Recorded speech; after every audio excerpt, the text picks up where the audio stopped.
Hey, I'm ZSH Plays. Welcome back to the Alpine Mountain Zoo. It is good to be back after a week's break, and today we're going to be here in the Lost Wilds building a cave for Hyena. But before we get started, what's been happening in the zoo over the past 2 weeks? Well, firstly, thanks to you guys, our baby raccoons have names. So introducing Bandit, and just running across the back there, Bonnie. Thanks for your help, but I need you again because yesterday we had the birth of our first baby Recent, and she is leucistic. What a cutie. Now we're in sandbox mode. I can't remember the last time I saw a leucistic animal, so I want her to have a very special name. Let me know in the comments what we should call her. We've got another update to see later on in the video, but for now, let's get started with our cave hyena habitat. This area here in the Lost Wilds is where we're going to be building it, opposite our Wiesent and Jaworski's horse habitats. Let's get building. Ever since I was a kid, I've been absolutely fascinated by the thought that in prehistoric Europe, not only did we have deer, horses, and Wiesent walking around, but we also had lions and hyenas and bears and all sorts of amazing carnivores that you very much do not see in England these days. So getting one of those in this area was an idea I was very excited about. And when I did a bit more research, I found that the cave hyena, which used to live in Europe, depending on which scientist you listen to at the moment, was either very closely related to the spotted hyena that lives in Africa today, or was actually a subspecies of the spotted hyena, just slightly larger. And seeing as we have spotted hyenas in Planet Zoo, I thought they would be the perfect choice to go into this area. Not only that, but for some reason we have never built a hyena habitat on this channel. I don't know why. I guess there's the African animals you have to have, like elephants and lions, and then you get the others that you want to have, like hippos, cheetah, hyena, etc. And for some reason the hyena just never made the cut in one of the previous zoos, so I'm very excited to see them in a habitat in Planet Zoo for the first time ever. They are a base game animal, they look really good, and I'm looking forward to showing you them at the end of the video. This is the basic shape of the habitat, and now we're going to get started on the cave. So the way it's going to work is that the guests are going to go into a cave to see the hyena, just to kind of sell that cave hyena vibe. I think it's going to be really effective. We're going to make it a little bit spooky, go big on the theming here, perhaps bigger than we would do normally, because I really want to get across the point that although now you see hyenas in Africa, and in zoos you will typically see them in the African section, these are basically the same animal that would have been found in Europe thousands of years ago. And we want guests to feel that kind of vibe when they're in here. To increase immersion, the cave is going to be on both sides of this fence here, so that the guests and the hyena, when they're in there, will both be in the cave at the same time. This fence panel here, I'm going to switch out for glass, so the guests get a much better view. When they're in the cave, if there's a hyena or two in the other side of the cave, then they really should feel like they're all in there together. Some of the fences that you see here are going to remain and will be covered up with vegetation. Some of them will eventually be replaced by some huge rock work as part of the Himalayan pass, so we're just going to leave those as fences at the moment. We've got anti-climb barriers all around. Hyenas aren't amazing climbers, but they can climb, and you need at least 2.5 meters of fencing with an overhang to keep them contained safely. Let's get started on the entrance to the cave. I'm going to use these rocks to make a really interesting shape for the entrance, something that draws people in and looks really cool, and then we'll fill in around them with more rocks, so that the rocks you see here end up forming a hole that the guests are going to walk through to get into the cave. We've already made one section of rock with a mixture of the natural rocks and the faux rocks at the start, and that will be incorporated into this cave and into walls all around the habitat as well. We'll just pop our little angry vendor in for scale, make sure that this cave entrance is a good size. I think it could be a little smaller than it is here, so we'll just shrink that down a bit.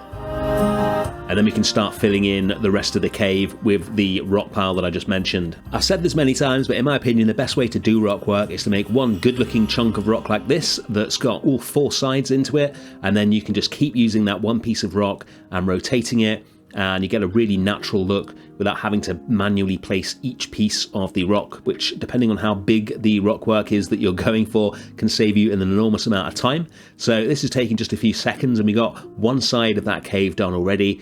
We'll place a modified version on it for the roof, and then copy bits of this across so we can start filling in the roof. We need that roof to get up to the glass and then extend into the habitat so that we can get the effect of the guests and the animals in there together. I'm not worried too much about what the inside looks like at the moment. That is something that we're going to deal with a bit later in the episode. We just want to get the basic structure of the cave in. And now we can go in there and you can see that this is starting to come together. Got an interesting looking entrance and then a huge glass viewing window, which is going to give the guests a really good view into the habitat. Now we need to deal with the paths. We're going to use the volcanic rock path in here because it's nice and dark.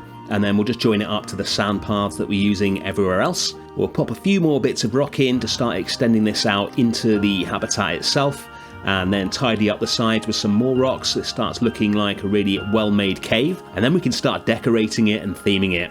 The first bit of theming that I want is a huge archway made of bones that goes over the entrance. This is what I meant when I said we're going to get pretty heavy with the theming on this one. I'm using the stalactites in a fairly simple arrangement until we get this giant bone here. I actually came up with this technique in the Frozen North at San Bernardino Zoo, but when I'd finished it was just too spooky. It's kind of disturbing. I didn't really fit the kind of super realistic North American vibe that I was going for there. But for a cave hyena, I think this kind of bone arrangement is going to be really effective. Once we've got that over the entrance, it looks really foreboding, and it really lets people know that there is something cool to come and see in here. It's a lot of fun making something a bit more heavily themed than we would do normally on the channel. Once we've got that done, we're going to drop in some of the spider webs from the Twilight Pack onto the glass as well, just to further sell the effect that you're in a cave. And then we'll do some foliage work around the entrance to make the pile of rocks look more natural and blend it into the surrounding environment. We'll use the upside down Netaria bush trick to get some plants trailing down the front of this cave, making sure that we don't obscure the giant bones that we just put in. These do a really nice job because they're quite light so you can still see through them. And then we'll also mix in some variegated ivy as well and a few other plants just so we get that really natural look on here. While we finish that off, let's talk a bit more about the animals that we're going to have in this habitat.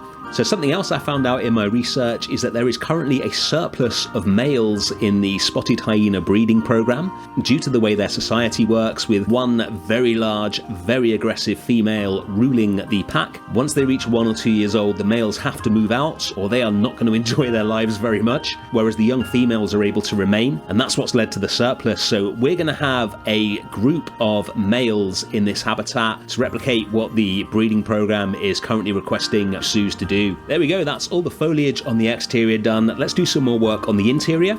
Firstly, we're going to make the glass look more realistic by having a lining on all 4 sides so you can see where the glass joins into all the rock in here, so it's not just sort of magically coming out of the rock.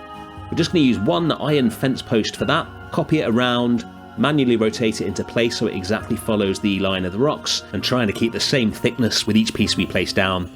If you're enjoying this video, by the way, then don't forget to hit the like button. It is so helpful, thank you. That's the bottom of the glass filled in. We'll just skip ahead to the final wall here, get another fence post in there, and then we can just recolor it. And there we go, that glass looks a lot more realistic. And then we can start making the interior look a lot better using the faux trees. If we color these the same as the rocks, then we can start placing these in all the little nooks and crannies and start making this have a much more varied texture and look a lot more like an actual cave rather than just a pile of rocks. We'll use some of the strangler fig roots as well, this really big piece here, so it looks like tree roots are growing down through cracks in the rock down into the cave itself, which I think will look really good. Anything to add interest in here. One of the issues we've spoken about many times with Planet Zoo is the lack of a dynamic lighting system, so unfortunately there's no way to make it dark in this cave, which is obviously what you would want.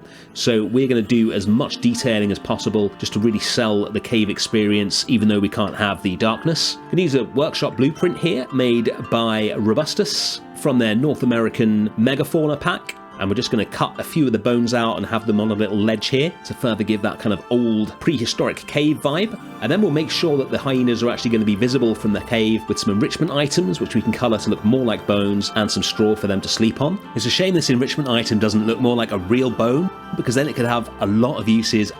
And that is the cave pretty much done. I've got a few more finishing touches, but you'll see those at the end of the video, because we're going to go somewhere else in the zoo to take care of something. We're at the honey badger habitat because a zookeeper friend who used to work with honey badgers contacted me to let me know that there were a couple of issues with this habitat and I want to sort them out. So firstly, 2 of the walls, including this one here, would be very climbable for honey badgers and they would be out of this habitat in a matter of seconds. So we need to secure both the walls. And secondly, there was not enough enrichment for them Honey badgers are incredibly intelligent. They suffer from a similar problem to bears, where they need a lot of enrichment to keep them happy. So we're going to build some hot wire along this back wall here. We're just going to use 2 pieces to make it: the tiny little bell from the Asia animal pack, and then the string from the Zookeeper's animal pack.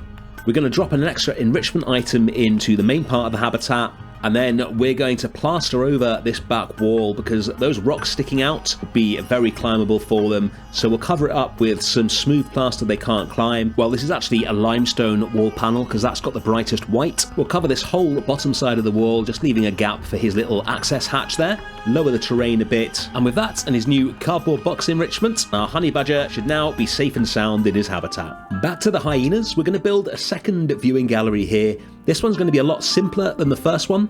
Because the first one is viewing through glass, what I want is another one that's going to give people a completely unobstructed view of them.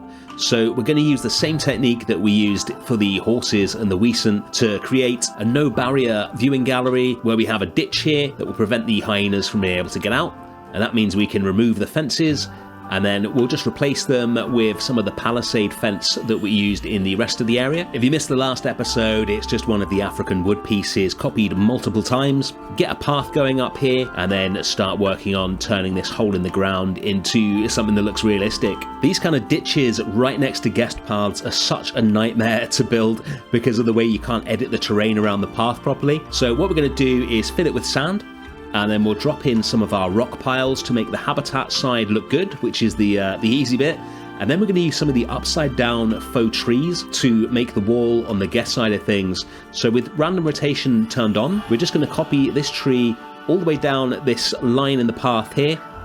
Make sure it lines up with it nicely, and then we'll recolor it so it looks more like a kind of rock or mud wall, and we'll slope the terrain up to meet it, making sure that we've still got a good 3 meters of height there because there's no overhang, which means we need at least 3 meters for hyenas to keep them in. And then we'll use some plaster trim just to kind of attach the palisade fence into the ground, again just for an extra bit of realism.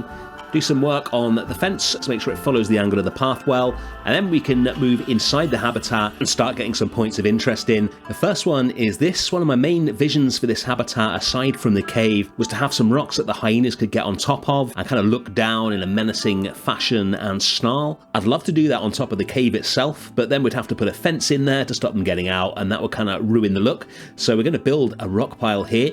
It's going to have a dual function. They'll be able to have a den underneath it, and they'll also be able to get on top of it and just look cool. If I like it enough, it might even be the thumbnail. We'll make sure they come up here sometimes using one of the blood scent markers. And then I want to introduce another terrain change into the habitat. So at the moment, the whole habitat slopes upwards, which is interesting. But to make it even more interesting for the hyenas, I want a definite terrain change as well. We're going to put a flat area in here. They're going to have their cave at the bottom, and then that will slope up to this kind of plateau, and then they can jump up onto those rocks, and then there's another slope up to the back of the habitat. Similar to the honey badgers, hyenas are very intelligent and they need a lot of different terrain changes and enrichment and things like that to keep them happy.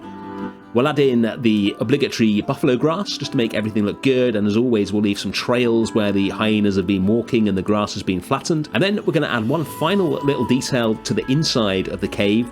I thought it would be cool to have a kind of Stone Age kind of campfire in here, so we're going to make that with some of these white birch branches. We'll put those in a little arrangement. We'll form quite a rough circle with them, and then we will spin them downwards so they're just slightly above the floor.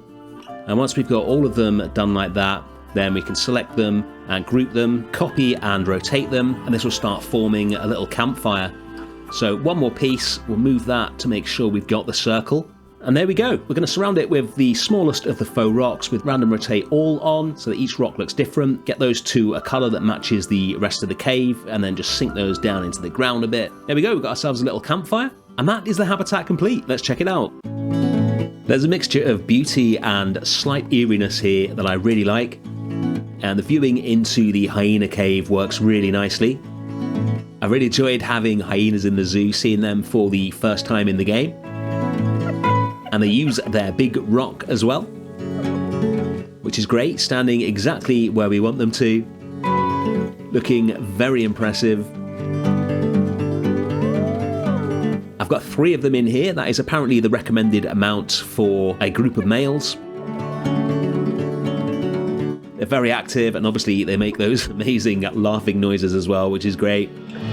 Overall, very happy with this habitat and our little hyena cave. This is where we started today, and this is where we are now. I've added some new drones into the zoo, so we've got dedicated drones for each section. You can see the Lost Wild here. Thank you so much for watching, as always. Thanks for your patience with the 2-week break. I'll be back next week with another episode of the Alpine Mountain Zoo. Thanks especially to those of you who've joined the Explorers Club.